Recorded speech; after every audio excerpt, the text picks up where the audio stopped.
paz, queridos, queridas, mais uma vez aqui com vocês, hoje para falar da lição de número 10 da classe dos adultos. A lição que será ministrada no dia 9 de dezembro de 2018. E vai ser inclusive o dia da Bíblia, então uma oportunidade para você comemorar juntamente com seus alunos. E o tema dessa lição é: precisamos de vigilância espiritual.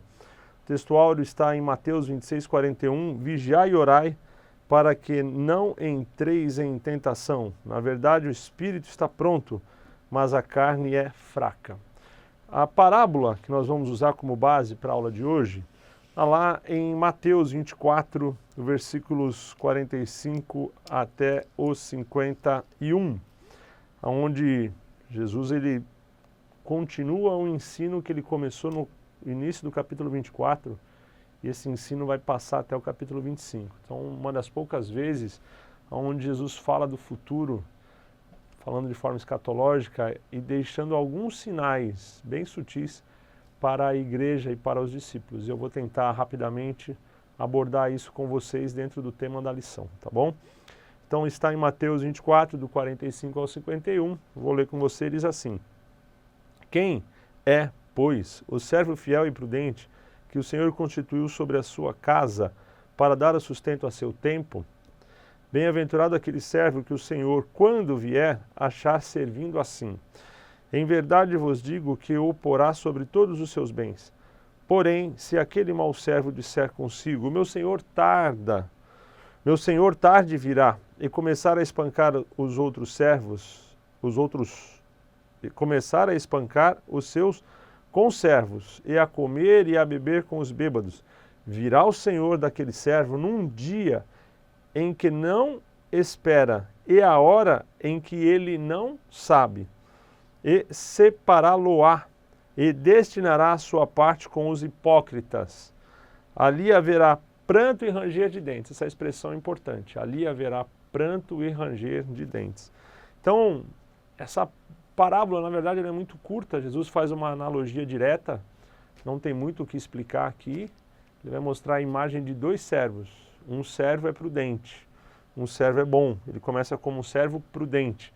Ele foi colocado para cuidar dos bens do seu senhor, e ele cuida com exemplo, de uma forma exemplar, ele cuida de uma forma ordeira, faz a sua função de uma forma perfeita, e quando o Senhor vem, em reconhecimento a isso, o coloca, bem-aventurado aquele servo que o Senhor vier achar servindo assim.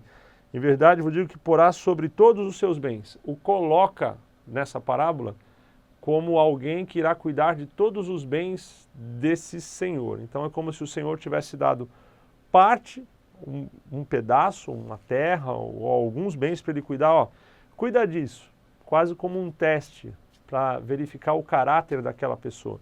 E quando o Senhor voltou, ele falou assim: tá, deixa eu ver o que é que você fez. Você cuidou muito bem dessa parte que eu dei para você cuidar.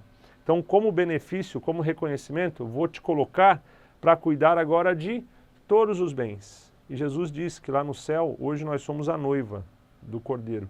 E quando chegarmos no céu, seremos a esposa do Cordeiro, ou seja, reinaremos com Cristo.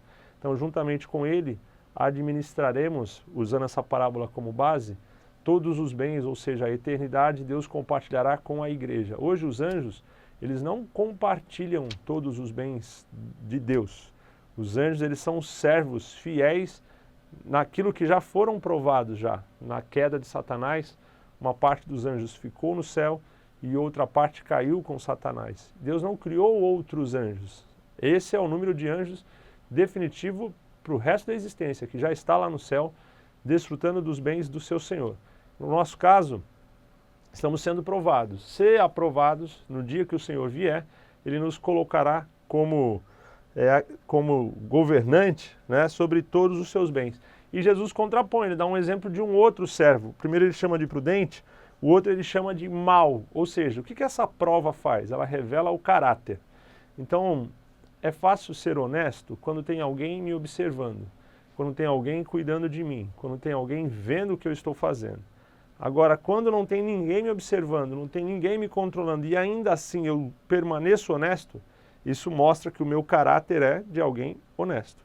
Agora, quando ninguém está olhando, eu vejo a oportunidade e tiro um benefício para os meus interesses de uma forma ilícita, então eu estou mostrando que, na verdade, o meu interesse de servir não é pelo bem do outro, é só pelo meu próprio interesse. E a gente vê isso hoje na política brasileira de uma forma escancarada, onde muitas pessoas foram colocadas em posição de poder, de autoridade, e quando perceberam que havia possibilidade, começaram a buscar o enriquecimento ilícito, e as consequências estão sendo mostradas aqui. Então, aqui nesse contexto, Jesus vai fazer a mesma coisa, ele vai falar desse servo ruim, que ele acha que o Senhor vai demorar. Então ele começa a desfrutar dos bens que o Senhor pôs na mão dele como se fosse dele. Então ele começa a beber, ele começa a espancar os seus conservos, começa a comer de uma forma desregrada. Não, meu Senhor vai demorar, então eu faço o que eu quiser e acabou. E de repente esse Senhor aparece numa hora que ele não imagina, numa hora que ele não acredita, numa hora que ele não percebe, inesperadamente o pega nessa situação.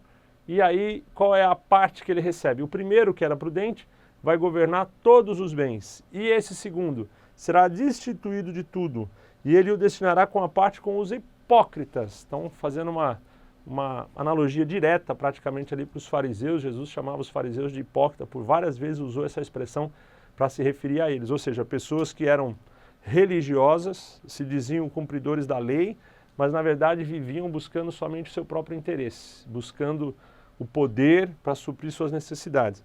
E Jesus fala que ali haveria pranto e ranger de dentes, lugar para onde eles seriam enviados. Então, de novo, qual é o contexto? Roma domina o mundo. Israel está sendo oprimida pelo Império Romano. Então, o povo vive ali sufocado, oprimido, sem liberdade, tem um exército invasor que comanda, que dá a ordem, que cobra imposto, que bate, que mata, faz o que quer, ao bel prazer, não dá satisfação para ninguém, não tem como você ter uma rebelião, você não tem outro exército armado para se opor a Roma, Roma domina absolutamente tudo, e o povo estava ali vivendo sufocado.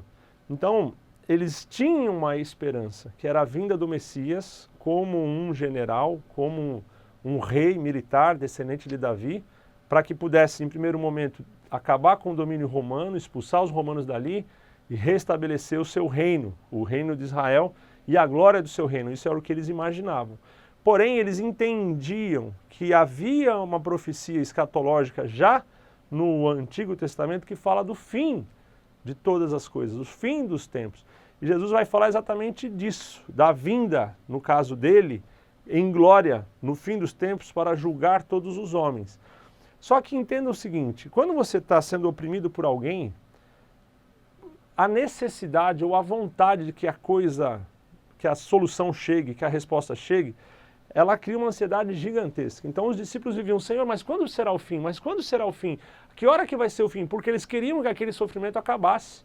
Eles queriam encontrar paz de espírito, eles queriam viver a promessa de Deus de uma eternidade. Você tem profecias lá de Zacarias. Hoje a gente entende que falam do milênio, mas na cabeça deles isso não fazia muito sentido. Eles não sabiam entender ainda toda a história, porque a história ainda não havia sido contada completamente. Então é fácil hoje eu olhar para a Bíblia que está escrita, tem o Novo Testamento, você tem as cartas paulinas, você tem as palavras de Jesus, você tem as profecias de João, e aí, tendo toda a história, eu consigo fazer uma amarração de Daniel, Ezequiel, Zacarias, e aí sim eu consigo ver todo o plano da salvação. Eles estavam num ponto, eles não conseguiam ver tudo, então eles tentavam interpretar do ponto de vista que eles tinham. Então eles sabiam que viria um futuro de paz, uma eternidade onde eles estariam desfrutando com o Senhor. Então eles gostariam que aquilo fosse logo. Tanto é que quando Jesus sobe, e uma das palavras que Jesus usa, eu vou abordar isso aqui, cria essa sensação. Olha, ele vai voltar rapidamente, ele vai voltar logo. Eles estavam tão ansiosos esperando a vinda de Jesus, que eles começam a fazer o quê? Vender todos os bens, isso quando a igreja já é constituída, vender todos os bens, começam a morar junto, começam a comungar entre eles. Então, não é que eles eram mais altruístas do que nós. Eles tinham uma vontade, uma necessidade de que Cristo viesse urgentemente muito maior do que nós. Porque hoje nós temos conforto. Você tem emprego, você tem casa, tem carro, tem família, tem liberdade. Você vai para onde você quer, volta a hora que você quer. Lógico, dentro dos limites daquilo que é saudável, mas você tem liberdade. E eles não tinham, eles vinham oprimidos.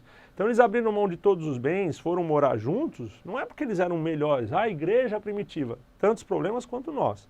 É que eles tinham um desejo de que Jesus viesse rapidamente para acabar com aquele sofrimento. Então eles perguntavam para Jesus insistentemente quando seria esse fim, quando é que aquelas promessas do Antigo Testamento se cumpriria. E aí Jesus, e eu vou fazer essa leitura com você, e a minha lição hoje vai ser praticamente sobre isso, tá? Sobre Mateus 24, vou citar depois Apocalipse, mas principalmente sobre Mateus 24, porque Jesus fala diretamente, de uma forma escatológica, sobre coisas que virão no fim. E depois, quando você pega Mateus 25, Jesus vai falar de várias parábolas dentro desse contexto. Ele vai falar da parábola das 10 virgens, ele vai falar da parábola dos talentos, Jesus vai falar depois vai falar sobre o juízo final, para finalizar e amarrar todo esse ensinamento que ele começa lá em Mateus 24. Então, Mateus 24 até Mateus 25 é um discurso só. Então ele está saindo do templo. Eu não vou ler todo Mateus 25, mas Mateus 24 eu quero debater aqui com você. Ele está saindo do templo e é onde ele começa a falar com seus discípulos sobre o futuro. E a gente passa por esse texto que a gente leu agora, tá bom? Então vamos ler aqui Mateus 24 e vamos fazendo esse bate-papo. Porque a ideia da lição é fazer a interpretação dos dois servos, que eu já fiz com você, falando do servo bom, do servo ruim, e principalmente do destino escatológico. Qual que é a consequência final de eu servir a Deus de forma correta? E qual é a consequência final de eu não servir a Deus, buscar os meus interesses, a minha vontade, a minha vaidade? Qual é a consequência disso? Então a lição fala sobre isso. A lição fala sobre a vigilância. Você não sabe o dia, você não sabe a hora. Jesus vai falar sobre o ladrão. Você não sabe a hora que o ladrão vem. Se você soubesse, provavelmente você ficaria em casa esperando e preparando ele. Chamaria a polícia, faria uma armadilha, iria se armar de alguma forma para que, caso ele chegasse, ele não tivesse condição de entrar na sua casa, levar os seus bens ou fazer mal para a sua família. Mas ninguém sabe o dia e a hora que o ladrão vem. Por isso Jesus fala que a vinda do Filho do Homem vai ser como a vinda de um ladrão e vai pegar muita gente desprevenida. Ele fala sobre a questão do discernimento, ou seja, ou eu vivo uma vida administrando os bens que eu recebi de Deus, tua casa, teu emprego, tua família, teus bens não são teus. Deus concedeu para você por um período de tempo. Quando você morrer, tua casa não vai para o cemitério com você. Alguém vai ficar com essa casa. Ou vai ser dada em herança aos seus filhos, ou de repente a sua esposa vai precisar vender aquela casa por uma questão financeira. Então alguém vai ficar com aquela casa. O carro que hoje é seu, da mesma forma. A roupa que hoje é sua, da mesma forma. Então nada que você tem é seu. Deus pôs na sua mão por um período de tempo para você administrar, desfrutar e principalmente fazer com que outras pessoas sejam abençoadas em virtude desses bens que não são teus, mas estão nas tuas mãos. Porém, aquele que vive só pensando em si mesmo, acumulando bens, buscando somente as suas necessidades, os seus prazeres, satisfazendo as suas vontades, lá no final, quando o acerto de contas vier, você vai entender qual é a consequência. Então, a lição fala sobre isso, tá? Então, em linhas gerais, esse é o conteúdo da lição. Deu aqui, ó, 15 minutos, a gente poderia encerrar agora aqui a lição de uma forma rápida, simples e direta. Estou fazendo uma abordagem, mas eu acho importante usar essa oportunidade para detalhar um pouco sobre essa questão escatológica. Quando você fala de escatologia, existe uma curiosidade muito grande. Até hoje, como era na época dos discípulos, as pessoas querem saber. E existem, irmãos, o que existe de teoria do anticristo, do falso profeta, da besta, e quem vai ser, quando vai ser. Já ouvi, desde que eu estou vivo, já ouvi que ia ser o Gorbachev, depois já ouvi que ia ser até o Putin, que ia ser o Bush, que ia ser o Obama, que o falso profeta era o Papa esse, Papa aquele. Então as pessoas ficam tentando encaixar suas interpretações naquilo que o texto diz. Agora a gente tem que tentar fazer diferente, olhar para o que o texto diz, tentar entender simplesmente o que ele está dizendo, sem buscar encaixar os detalhes. Jesus não fala de detalhes, Jesus fala de forma ampla, tá bom? Então vamos lá, começar aqui em Mateus 24. Espero que você me acompanhe nesse entendimento aqui. Lembrando que escatologia não existe posição concreta, definitiva e exata. São interpretações. Se você não concordar com a interpretação que eu estou trazendo desse texto, fique em paz, está tudo bem, vamos caminhar junto em direção ao céu, tá bom? Mas eu vou expor para você o meu ponto de vista dentro daquilo que eu estudei, dentro daquilo que eu entendo com base nesse texto, do significado dessa palavra que Jesus deu aos seus discípulos. Então vamos lá. Mateus 24, versículo 1. E quando Jesus ia saindo do templo, aproximaram-se dele os seus discípulos para lhe mostrarem a estrutura do templo. Então os discípulos chegam para mostrar o templo, a grandiosidade do templo de Herodes. Jesus, porém, lhes disse, não vedes tudo isso? Em verdade vos digo que não ficará pedra sobre pedra que não seja derribada. Então Jesus está falando de uma escatologia próxima, que seria no ano 70 depois de Cristo. Roma entraria e iria acabar com tudo. Só que Jesus não diz, olha, daqui tanto tempo, daqui tantos anos, não. Jesus ele dá um tempo, que seria do ano que Jesus nasceu, seria 70 anos. Como Jesus já tinha 30, ou seja, mais 40 anos daquele dia, cerca de 40 anos depois, o templo não estaria mais ali. E até hoje, 2018, o templo não foi reconstruído. Então ele começa falando do templo, isso é importante. Jesus, porém, lhe disse, não vedes tudo isso? Em verdade vos digo que não ficará aqui pedra sobre pedra que não seja derribada. E, estando assentado no Monte das Oliveiras, então eles estão aonde? Jerusalém. Saíram do templo. Jesus fala sobre o templo. Eles saem andando, descem, passam pelo Rio Jordão, sobem, chegam no Monte das Oliveiras, sentam ali, reservado. Então Jesus tinha o hábito de ir ao Jardim das Oliveiras, ali naquele lugar de oração. Era um lugar onde ele ficava reservado com seus discípulos. Não havia um movimento grande de pessoas ali. Então ele podia sentar e conversar com calma. Então ele vai conversar com discípulos, tá? Chegaram-se a ele os seus discípulos, em particular, dizendo, dize-nos, quando serão essas coisas? E que sinal haverá da tua vinda e do fim do mundo? 3 perguntas. Só os discípulos, não tem fariseu, não tem multidão, somente os discípulos. 3 perguntas. Então, vamos lá. Primeira, quando serão essas coisas? Que coisas? Derrubada do templo. Aí depois, quando que vai ser a sua vinda? E depois, quando que vai ser o fim do mundo? Então eles entendiam que havia intervalo de tempo entre esses acontecimentos. Derrubada do templo, a vinda de Jesus e o fim do mundo. Então Jesus vai abordar esse assunto. Então vamos lá. Quando você pega do versículo 4 e você segue até mais ou menos o versículo 14, essa é a interpretação que eu tenho, do versículo 4 ao 14, Jesus está falando para a igreja. Então os discípulos eram 12, representavam as 12 tribos de Israel e representavam as igrejas, a plenitude da igreja. Então você vai ver os 24 anciãos lá em Apocalipse, 12 mais 12, Israel e igreja. Então Jesus vai falar agora com relação do futuro da igreja. Então vamos lá. E Jesus respondendo disse-lhes, acautelai-vos, que ninguém vos engane, porque muitos virão em meu nome, dizendo eu sou o Cristo, e enganarão a muitos. E ouvireis de guerras e rumores de guerras. Olhai, não vos assustei, porque é mister ou é necessário que tudo isso aconteça, mas ainda não é o fim.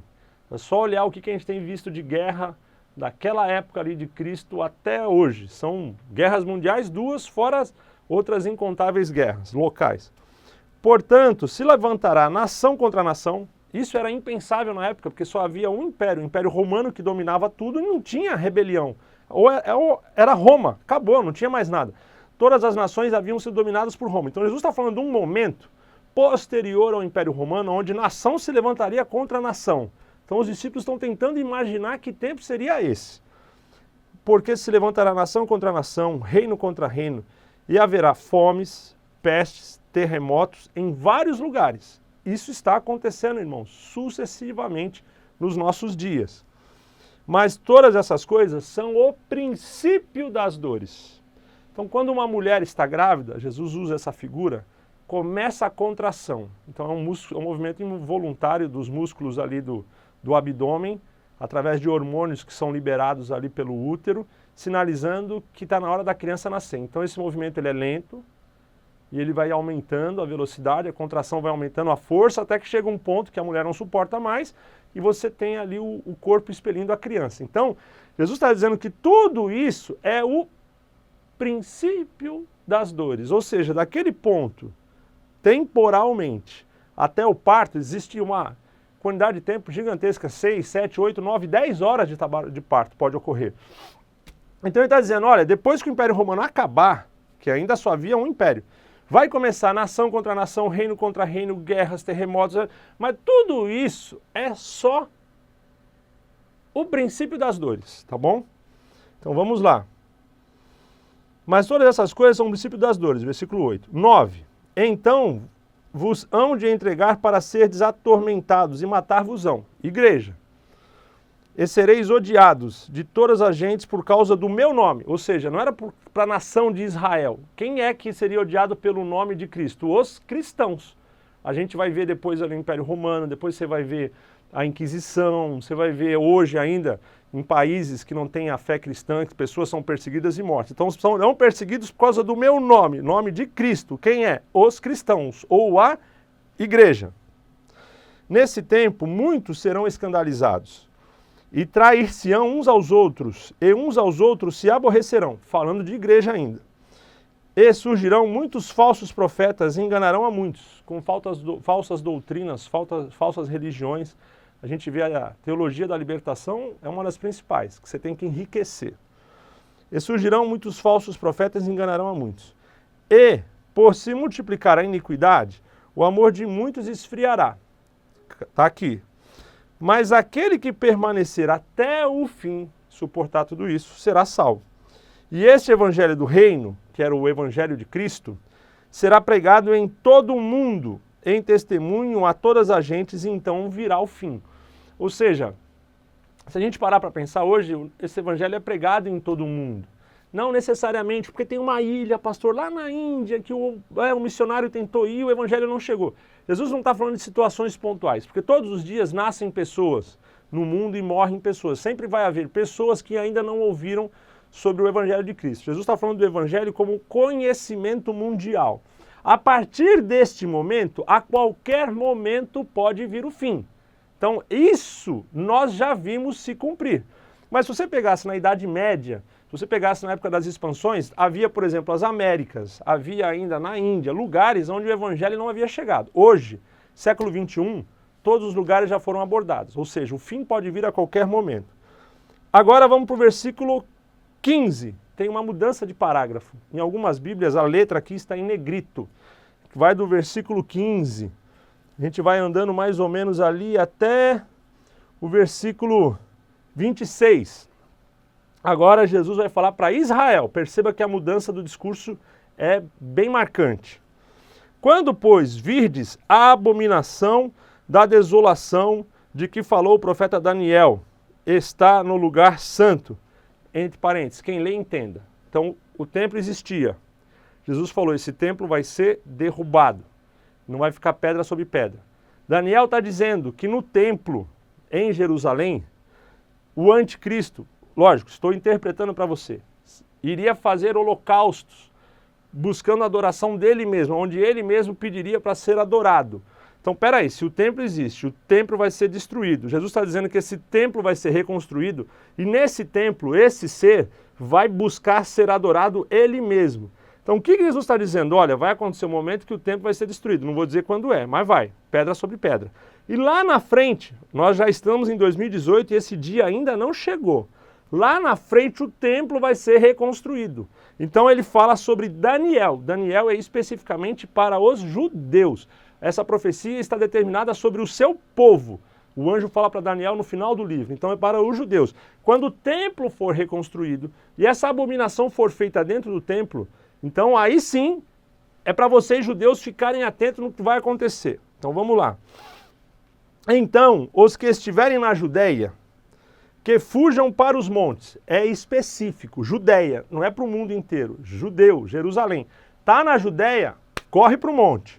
E quem estiver sobre o telhado, não desça a tirar alguma coisa da sua casa, foge. E quem estiver no campo, não volte atrás a buscar as suas vestes. Mas ai das grávidas e das que amamentarem naqueles dias. E orai para que a vossa fuga não aconteça no inverno e nem no sábado. Jesus está falando para o judeu, porque no judeu, no sábado ele não poderia fazer trabalho, então ele não poderia fugir no sábado. Então Jesus vai, de uma certa forma, ironizar, que olha, se vier no sábado, os fariseus não vão deixar vocês fugirem, vocês não vão poder carregar as coisas, porque é um trabalho, aí vai morrer todo mundo. Então peça a Deus para que não seja no sábado e para que não seja no inverno, porque vocês não vão ter condição de fugir de onde vocês estão. Porque haverá então grande aflição, como nunca houve desde o princípio do mundo até agora, nem tampouco haverá jamais. Jesus está falando, hoje a gente já entende, da grande tribulação. Então Jesus está mostrando, vai vir o fim, ou seja, o arrebatamento da igreja. E aí depois do arrebatamento da igreja, começa a grande tribulação, que são 7 anos. 3 anos e meio de paz. Isso, irmãos, é a interpretação de Apocalipse e de Daniel. Não vou fazer isso aqui, são vários textos, mas isso está lá. 3 anos e meio de paz. Na metade dos 3 anos e meio, aflição e perseguição sobre os judeus. O anticristo já começa perseguindo toda a população mundial que não aceitaram o sinal e aqueles que por um acaso não foram arrebatados no início da grande tribulação. Mas para os judeus haverá paz. No meio da grande tribulação, ele vai para Jerusalém para ser adorado no templo. Quando os judeus decidem não adorar no templo, porque eles sabem que somente Deus pode ser adorado. Então ele se volta contra Israel e vai trazer as nações lá no Armagedon para destruir Israel. E é onde Jesus fala, olha, corre, porque senão vai morrer todo mundo. Então ele vai dizer agora que o tempo seria abreviado, ou seja, das 7 semanas, metade. Seria 3 semanas e meia, ou seja, 3 anos e meio. Esse é aqueles tempos, né? Então, desculpa, versículo 21. Haverá grande aflição. Grande aflição está se referindo à grande tribulação, de uma forma indireta.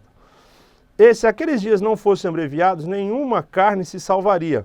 Mas por causa dos escolhidos serão abreviados aqueles dias. Quais os escolhidos? Está lá em Apocalipse, em outra profecia, em outro selo. São os 144 mil judeus, 12 mil de cada tribo, que serão preservados como remanescente para entrarem no milênio com Cristo. Todos os demais judeus que estiverem vivos no planeta Terra serão mortos pelo anticristo. Só sobreviverão 144 mil judeus, jovens e virgens. É uma das condições. Então você vê em Apocalipse que o anjo sela, ele detém os ventos, que seriam os espíritos malignos. Os anjos entram, selam com o sinal de Deus, 12 mil de cada tribo, são 144 mil, e esses 144 mil, espiritualmente, eles somem, desaparecem. Então Satanás não tem acesso a eles. Então, quando a destruição vier sobre o povo de Israel, porque o anticristo já vai estar dominando o mundo, já vai ter perseguido quem não aceitou o sinal da besta, já vai ter perseguido aqueles que não foram arrebatados, já vai ter matado todo mundo, só vai sobreviver quem aceitar o sinal e vai estar em paz. Deus começa a derramar as taças, os selos, a sua ira, o mundo começa a se revirar, acaba aquela alegria que o mundo esperava, é Deus fazendo o seu juízo. Ele vai para Jerusalém para ser adorado, o judeu nega, aí a perseguição contra Israel começa pelo mundo inteiro, e isso dentro de 7 anos. Então é um período de caos muito grande.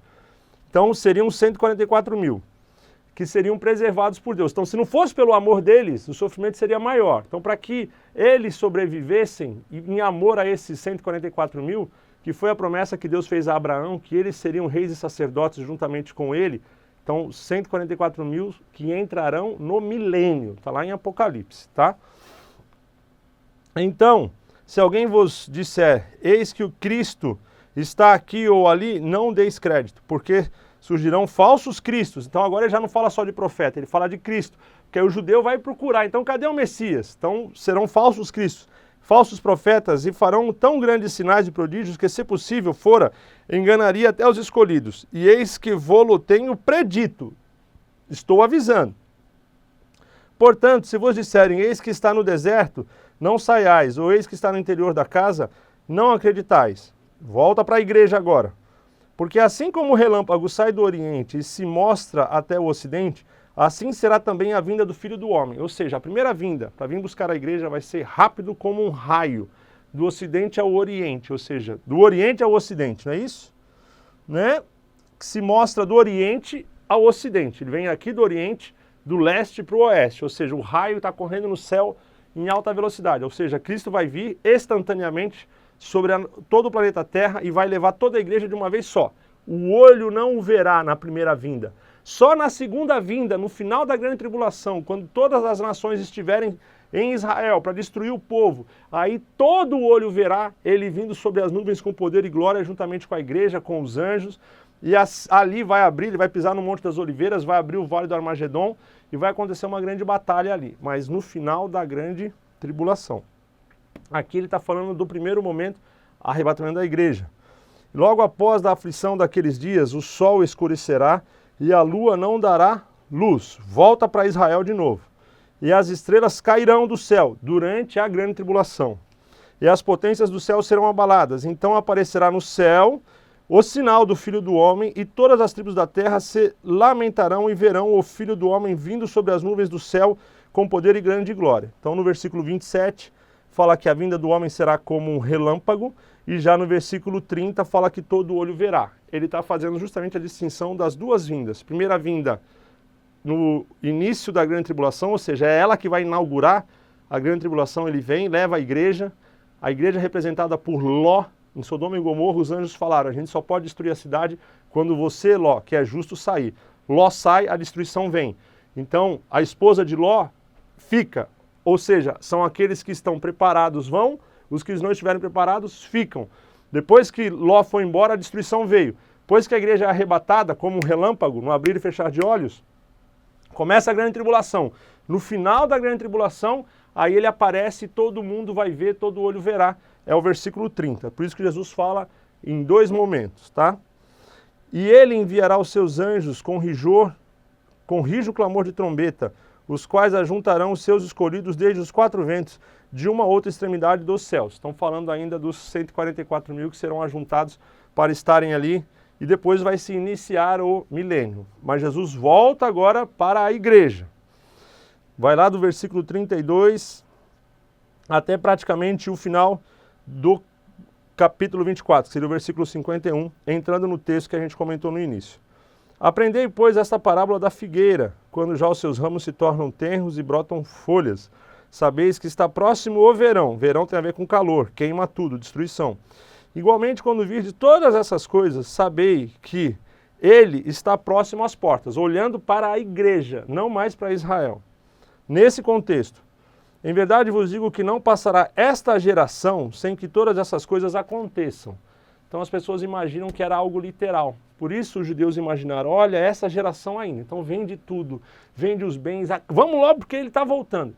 Esta geração, Jesus está falando da geração dos homens. Então a gente teve, vamos usar uma expressão, uma geração pré-histórica, antes de Adão e Eva. Viveram animais grandiosos aqui, dinossauros na Terra. Alguns entendem até uma raça pré-adâmica, isso é uma outra teoria.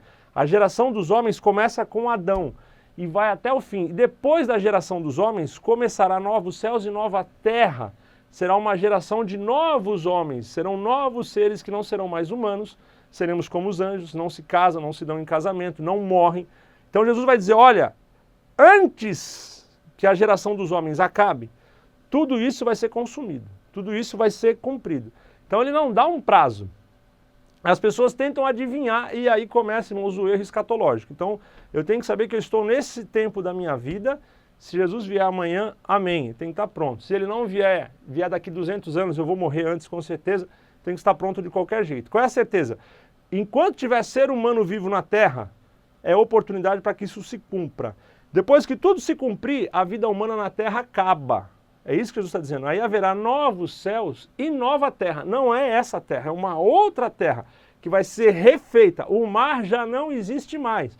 Não tem mar, não tem rio, não tem peixe. É um outro contexto, é um outro universo. Os elementos como fogo foram enrolados. João vê tudo isso. Então, novos céus e nova terra, ou seja, uma nova raça, seres transformados que vão viver na eternidade com Deus. Então, antes que essa geração acabe, tudo isso vai se cumprir. Não é literal, 70 ou 100 anos, mas sim no contexto espiritual. Igualmente, então aqui, em verdade vos digo que não passará essa geração sem que todas essas coisas aconteçam. O céu e a terra passarão, mas as minhas palavras não hão de passar. Ele está dizendo sobre o que João vai ver lá no futuro, que os céus e a terra acabariam e novos céus e nova terra. Porém, aquele dia e hora, ninguém sabe. Nem os anjos dos céus, nem o Filho, mas unicamente o meu Pai. Que dia que é? O dia da primeira vinda lá, como um raio. Ninguém sabe, vai vir. Só quero te dizer que guerra, rumor de guerra, terremoto, tudo isso ainda é o princípio das dores, mas não é o fim.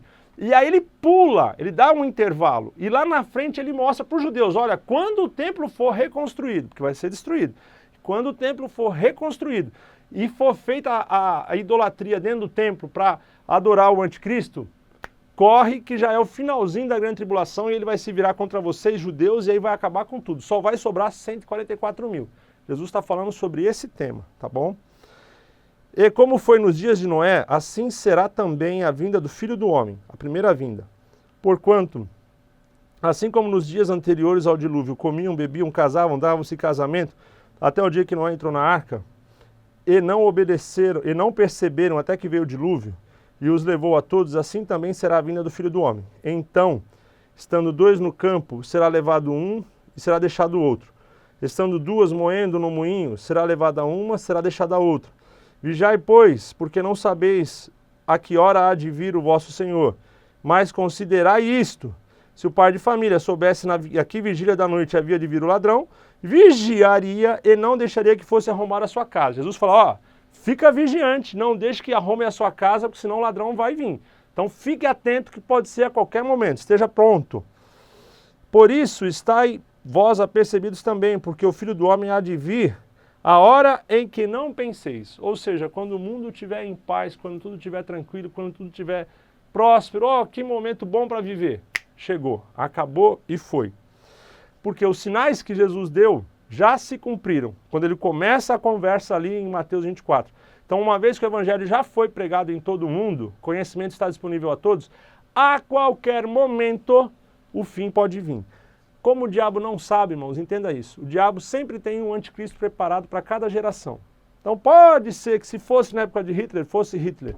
Pode ser que se fosse na época do Gorbachev, fosse ele. Hoje, se for hoje, pode ter certeza que dentre os líderes mundiais, Satanás já tem um preparado ali para assumir. Ah, ele é o anticristo? Não, porque o diabo não sabe quando vai ser.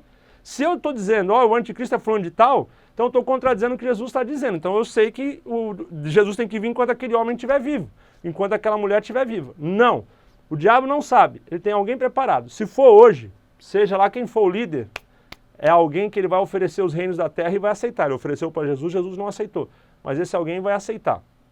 Existem outras exigências, mas eu não vou entrar no mérito. Mas ele tem alguém preparado hoje para assumir, se for hoje o dia do arrebatamento da igreja, tá bom? Daqui 100 anos ele vai ter alguém preparado também. Então vamos lá, terminando. Percebidos também porque o Filho do Homem há de vir a uma hora que não penseis. Quem é, pois, o servo fiel? Aí ele volta para a parábola que a gente já explicou, que eu já expliquei para você em todo esse momento. E aí ele começa, vai falar dos dois servos, e ele vai citar lá na frente, ó, versículo 51. Separá-lo-á,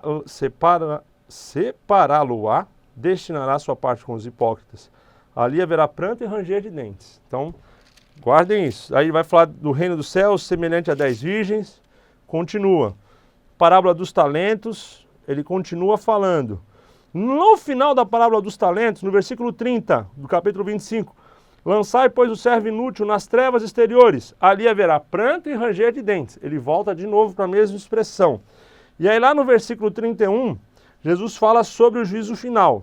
Então é o juízo final, depois da grande tribulação, depois do milênio, de tudo, lá na frente. E quando o Filho do Homem vier em sua glória, e todos os santos anjos com ele, então se assentará no trono da sua glória. Que ele começa a falar dessa segunda vinda aqui no versículo 30 de Mateus 24. Então aparecerá no céu o sinal do Filho do Homem, e todas as tribos da terra se lamentarão e verão o Filho do Homem vindo sobre as nuvens do céu com poder e grande glória. É como se ele continuasse agora, a partir deste versículo, você começa agora a ler isso que eu vou falar. E quando o Filho do Homem vier em sua glória, e todos os santos anjos com ele, então se assentará no trono da sua glória, e todas as nações serão reunidas diante dele, e apartará um dos outros, como o pastor aparta os bodes das ovelhas, e porá as ovelhas à sua direita, mas os bodes à sua esquerda. Então dirá o rei aos que estiverem à sua direita: vinde, benditos de meu Pai, possuí por herança o reino que vos está preparado desde a fundação do mundo. Porque tive fome e deste-me de comer, tive sede e deste-me de beber, era estrangeiro e hospedaram-me. Estava nu, vestiram-me, adoeci, vestiram-me, e visitaste-me, estive na prisão e foste me ver. Então os justos lhe responderão dizendo, Senhor, quando é que isso aconteceu? Né? Quando é que demos de comer, de beber? Aí quando te vimos estrangeiro, te hospedamos. Quando te vimos enfermo na prisão. E ele respondendo o rei, lhes dirá, em verdade vos digo que quando o fizeste a um desses meus pequenos irmãos, a mim o fizeste. Ou seja, quando eu estou fazendo bem para alguém, estou fazendo bem para Deus e eu estou de acordo com aquilo que Deus separa como justo. Está à direita, é ovelha e não é bode. Então dirá também aos que estiverem à sua esquerda, apartai-vos de mim, malditos, para o fogo eterno, preparado para o diabo e seus anjos. Então ele falou primeiro, pranto e ranger de dentes. Agora ele fala fogo eterno. Então tem a eternidade no céu e tem a eternidade no fogo. Que foi feito para quem? Para o diabo e seus anjos. Mas pessoas decidiram seguir o diabo. Então vão para lá juntamente com ele. Porque tive fome e não me deste comer, e aí ele vai, tive sede e não me deste beber, era estrangeiro e não me recebeste, estava nu, não me vestiste, enfermo não me cuidou, na prisão não me visitaste. Então eles também lhe responderão dizendo, Senhor, quando te vimos, enfim, ele vai responder, em verdade vos digo que quando não fizeste um bem a um desses pequeninos, não fizeste a mim. E irão esses para o tormento eterno, mas os justos para a vida eterna. Ou seja, esta explicação é no final do milênio, lá no julgamento final, tá bom? Então Jesus ele vai começar dizendo, olha, o templo existe e vai ser destruído. Beleza. Quando? Ano 70 depois de Cristo. Aí ele vai falar sobre a perseguição que viria para a igreja, aqueles que eram chamados os cristãos, perseguidos por causa do meu nome. No final da perseguição da igreja, o arrebatamento da igreja, ele vindo nas nuvens como um raio, como um relâmpago do oriente ao ocidente. Acabando o arrebatamento da igreja, começa a grande tribulação. Aí ele aponta para os judeus, olha, isso tem a ver com vocês. Então serão 7 anos na terra, aonde o anticristo vai reinar como sendo o Messias que os judeus esperavam. E Deus vai começar a derramar suas taças, a sua ira, a sua justiça.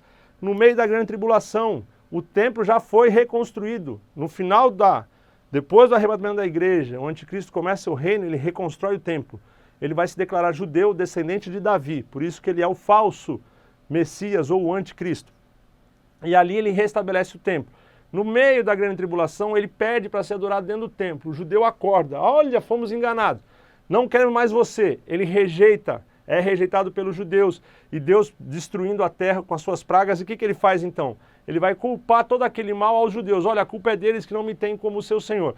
Junta as nações, vamos destruir Jerusalém e os judeus. E ele começa a perseguir os judeus, matar os judeus durante 3 anos e meio, vai atacando, cercando. Quando ele dominou ali, tá para entrar em Jerusalém, para acabar com tudo, Jesus vai vir nas nuvens, juntamente com toda a igreja, com seus anjos, se cumprindo ali o versículo 32 de Mateus 24, todo olho veria, e ele estabelece então o milênio. É outra explicação, não vou entrar no mérito.